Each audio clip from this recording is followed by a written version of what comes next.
Dernier briefing pour ces pompiers français du détachement sud, avant de partir, se mesurer au monstre rougeoyant qui a déjà décimé des pans entiers de forêt au Canada. Ça fournit de l'eau, c'est vraiment performant. Après 2 jours de préparation avec leurs confrères canadiens, ces hommes sont opérationnels.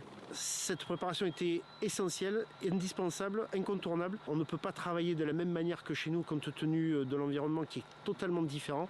La topographie, la végétation est complètement différente. Au total, une centaine de Français sont arrivés la semaine dernière à Québec pour prêter main forte aux plus de 2000 pompiers canadiens déployés à travers le pays, mais dont le nombre demeure insuffisant face à la multiplication des brasiers.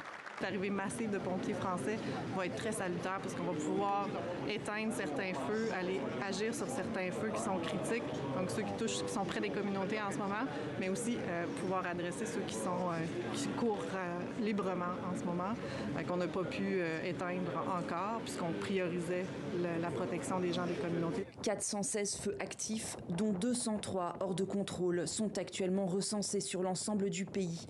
Près de 14 000 personnes sont toujours sous ordre d'évacuation au Québec. Les renforts affluent d'un peu partout dans le monde, comme ces soldats du feu sud-africains arrivés la semaine dernière à Alberta.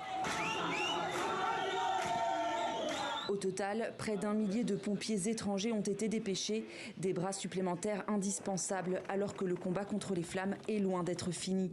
Selon les autorités, la lutte contre les incendies devrait durer tout l'été.